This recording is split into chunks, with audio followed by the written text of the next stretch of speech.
जय गुरु गोरखनाथ। त्राटक के नहीं चमत्कार नहीं, हम अगर केवल इनको ये बताएं कि ये त्राटक से कुछ फ़ायदे हैं। जी हाँ, त्राटक के फ़ायदे ही ऐसे हैं कि उनको आप चमत्कार बोलें। सबसे पहली ज़रूरी चीज़ें हैं, अपने शरीर को स्वच्छ कर लें, सोच से निर्भीत हो जाएं, यानी कि फ्रेश हो जाएं, हल्का शरीर कर लें, शांत, खुली हवादार क्षेत्र हो। रात का टाइम इसलिए ज़्यादा उपयोगी है क्योंकि रात के टाइम इंद्रियां इधर उधर ज़्यादा भागती नहीं हैं, शांत हो जाती हैं, और शांत होने के बाद एक जगह एकाग्र होने में सहायता मिलती है। मेन जो उपलब्धि है वो है धारणा सिद्धि, यानी सबसे पहले आपका फ्रेश हो गए, बैठ गए, नियम पकेगा, साधना बनेगी, ध्यान लगेगा। ध्यान लगने के बाद धारणा सिद्ध होगी, धारणा के बाद सीधी समाधि लगती है, यानी परम लक्ष्य। आप त्राटक पूछेंगे कि किस चीज़ का करें। आप त्राटक किसी भी चीज़ का कर सकते हैं, अपने इष्ट देव की मूर्ति या आप अपने गुरु की मूर्ति को रख सकते हैं, उस पर भी त्राटक करें। आप दीपक लगा सकते हैं। मोमबत्ती का त्राटक हम बताएंगे नहीं, क्योंकि मोमबत्ती का जो साइज है वो कम होता चला जाता है और उससे जो गैस बनती है वो भी अलग है, इसलिए सरसों के तेल का या घी का दीपक प्रयोग करें। आप सूर्य त्राटक कर सकते हैं, लेकिन सूर्य त्राटक केवल सूर्योदय का या बिल्कुल सूर्यास्त का ही सही है, बीच में त्राटक नहीं किया जाएगा। चंद्रमा का या तारों का, सितारों का त्राटक किया जा सकता है, या अग्नि जलाकर लगातार एक ही मात्रा में अग्नि जले, ऐसा नहीं कि अभी कम हो गई अग्नि फिर कभी बढ़ गई कभी कम हो गई, ऐसा नहीं। एक ही मात्रा में अग्नि जलाकर उसका भी त्राटक कर सकते हैं। त्राटक की जो आप पूछेंगे त्राटक के फायदे क्या है, क्यों करें हम त्राटक।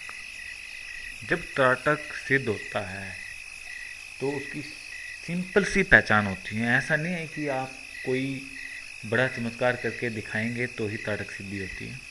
ऐसा नहीं है कि आप आंखों से देखेंगे किसी चीज़ को, वो जल के भस्म हो जाएगी, या फिर आप जोत को बिना माचिस के ही प्रज्वलित कर दे तो वो सिद्धि है, त्राटक सिद्धि नहीं। ऐसा नहीं है। आपकी त्राटक सिद्धि कहलाएगी, मान लीजिए आप अपने इष्ट देव गुरु गोरखनाथ जी का ही ध्यान करते हैं, उन्हीं पे त्राटक करते हैं।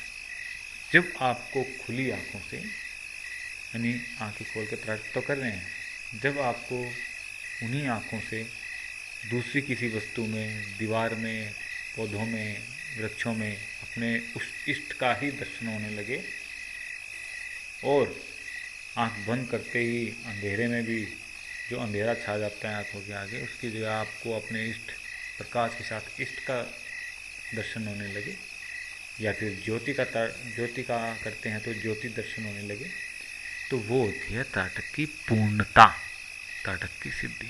जितने भी चमत्कार है छोटे मोटे, किसी ज्योत को देखा तो ज्योत प्रज्वलित हो गई, ठीक है ना, किसी कार्य सिद्धि पे संकल्प लगाया तो वो कार्य ही पूरा हो गया, चाहे कितना ही मुश्किल कार्य हो, कितने दिनों का रुका पड़ा हो।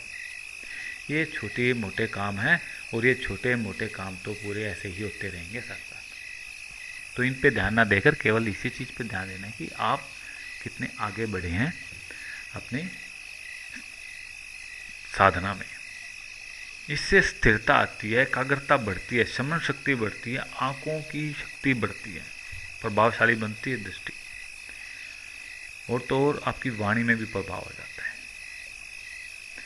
त्राटक को आप जिस तरह आप खाना खाते हैं, सांस लेते हैं, बिना सांस लिए बिना खाना किए आप खाना खाए आप रह नहीं सकते, उसी तरह आप अपने नियम का, अपने जीवन का एक मुख्य अंग बना ले कि आप डेली त्राटक करेंगे, बस वही काफ़ी है। फिर देखिए साथ के साथ क्या होता है, बताने की जरूरत नहीं है, कोई दूसरा कितने भी बढ़ चढ़कर बताए इसके फ़ायदे, उन्हें छोड़िए, आप खुद ही आजमाइए, खुद ही कीजिए ना। ज़्यादा बड़ी चीज़ नहीं है, आधा घंटा दीजिए रोज़, आधा घंटा नियम से ईमानदारी से अच्छा त्राटक कीजिए, चमत्कार आपके सामने होगा। और हाँ, अब आप पूछेंगे कि त्राटक में कौन सा मंत्र जप करना है। आप त्राटक में अपने इष्ट मंत्र का जप कर सकते हैं जो आपके इष्ट देव हैं, या आप त्राटक में अपने गुरु मंत्र का जप कर सकते हैं। जी ठीक है ना, इष्ट मंत्र का जप करें, गुरु मंत्र का जप करें, कोई भी मंत्र जप कर सकते हैं, इष्ट मंत्र या गुरु मंत्र में से। तो आप ये साधना आज से शुरू करें। कोई भी प्रश्न है इससे रिलेटेड आप तुरंत कमेंट करें, तुरंत जवाब मिलेगा। जय गुरु गोरखनाथ।